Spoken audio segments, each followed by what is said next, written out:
Today is all about freeing our minds, and the best will follow to start to live our most authentic lives. But what happens when finding that freedom threatens the life you've always known? That's exactly what happened to our next guests, Steve and Jessica. Here's their story. I met Jessica in February of 2004, and we were married by December of that same year. It was about 2 years into our relationship when he felt confident enough to come out to me as gay. I was in complete denial about that because it didn't fit into the life that I was taught I should want to live. Even though Steve had come out to me, we were still very committed to each other, and we continued forward for another few years. We brought a beautiful baby girl into our lives, Penny. Eventually, there was a turning point for me. I met someone at the gym, and while I certainly wasn't proud of the fact that I was having an affair, I was shocked at how natural it felt to me to be with a man. I have been married now for 10 years to my partner, Matt, and Steve now has a partner, Jalen. We decided to start a podcast called Husband-in-Law. I have had conversations where I've talked about my sex life with my ex-husband in front of my current husband. There have been moments that Matt and I have gotten in arguments that Steve is there to witness and help us work through. On a personal level, it was very therapeutic, and sharing my story let me let go of a lot of the shame that I carried around my past. Our family looks completely different than I ever imagined, but is everything I honestly could have hoped for. Please welcome to the Tam Fam, Jessica Frew and Steve Stoddard. Welcome to the show. Steve, you know, you said something in your video diary that struck my heart. You said, you know, I felt shame. And whenever people say that to me, it hits me to my core, because at some point in all of our lives, the stamp of shame can be placed on us. Right. And to have that and break free of it and find this joy, how free do you feel? It was an incredible experience to let go of that. I didn't know it would be possible to actually own my own story and not feel that shame around it anymore. There are lots of parts of it that I'm not proud of, but it's gotten me to where I am now, and it's part of who I am, and it's very freeing to have that shame lifted off my shoulders. You know, Jessica, you have this term for y'all's relationship, mixed orientation marriage. Did I say it right? Yeah. Okay. Because I've never heard of it before. Mixed orientation marriage. What is that?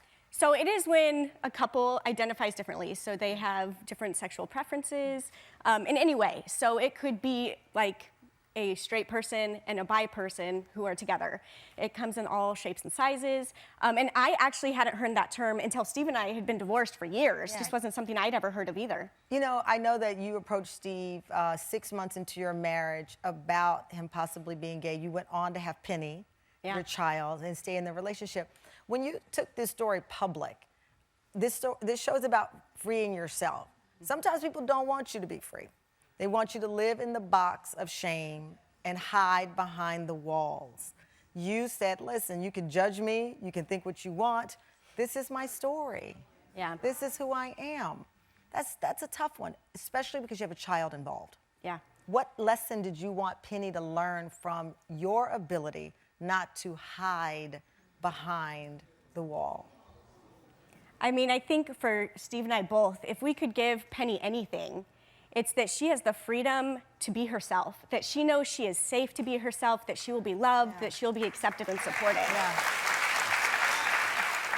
Steve, you talk about you were raised as a Mormon. You struggled to stay part of the church. Freedom sometimes means fleeing people who, again, don't want the best for you. That can be family, that can be parts of organizations, that can be sometimes even your church. Right. How did Jessica help you through that time? Because our headline for this show was she decided to stay friends with her ex and it saved their friendship and everything else.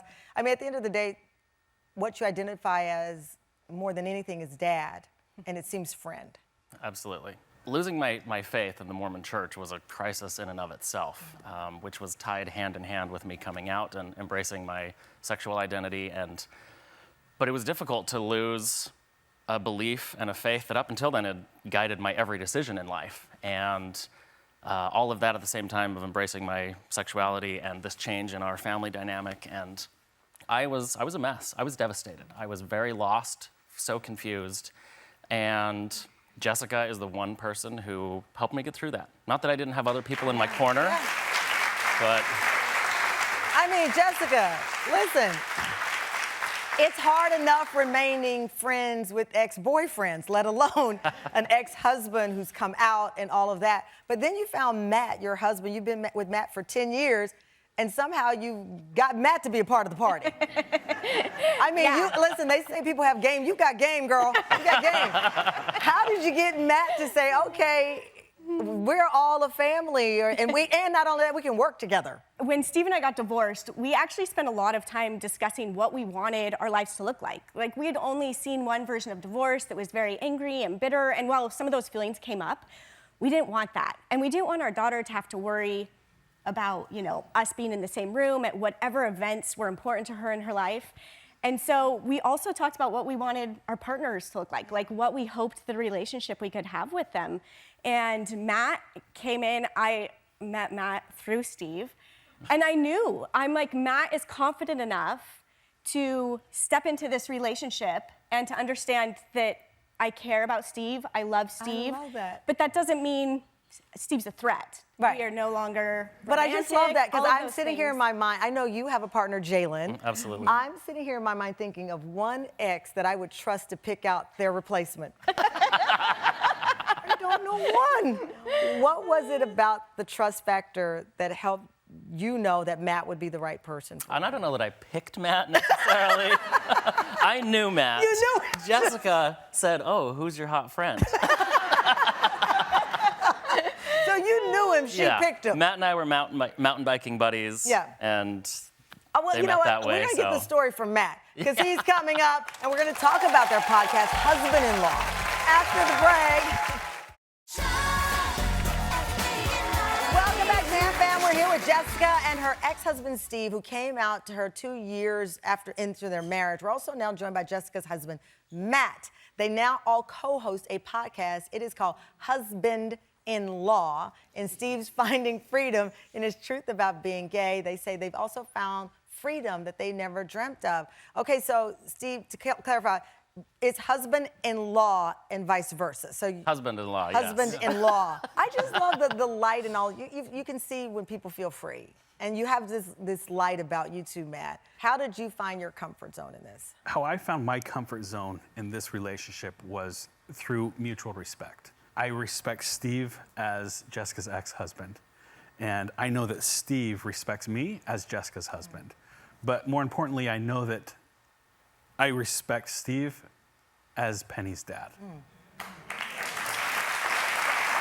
I know, though, you were, hesitant originally, Steve, to participate. There was even a point you got up and left when you were all recording your first podcast. What was the hesitancy? It was really difficult to imagine my entire history, all the private details of many of the most shameful parts of my past being shared publicly. And when we started recording, I kind of shut down, said, guys, I can't do this. I'm sorry. I wanted to do this podcast. I know it will help a lot of people to hear our story, but I can't do it. I don't have it in me. And I left. But I had to do it, because I thought of how much it would have helped me when I was in the thick of it to hear someone's story like this and how they came out on top. I love it. So, Jessica, it's been 4 years, nearly 200 episodes. You could have kept, again, all of this private, but you chose to share it. Has it been worth that risk of rejection, or was the freedom and the taste of freedom and the feel of freedom far more important? I think it's been worth every minute and every dime we've put into it. It has brought so many people so much comfort, peace, clarity, and knowing they're not alone. Whether they're going through the exact same thing we went through or not, I have women and men showing up in my DMs every day just being like, I needed this, thank you for sharing your story.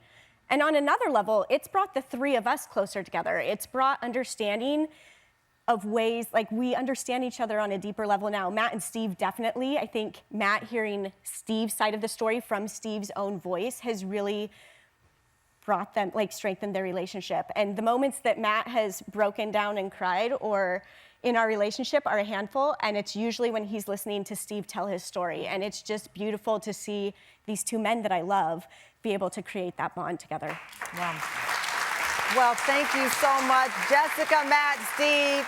And by the way, you can listen to their podcast, Husband-in-Law, where all podcasts are available.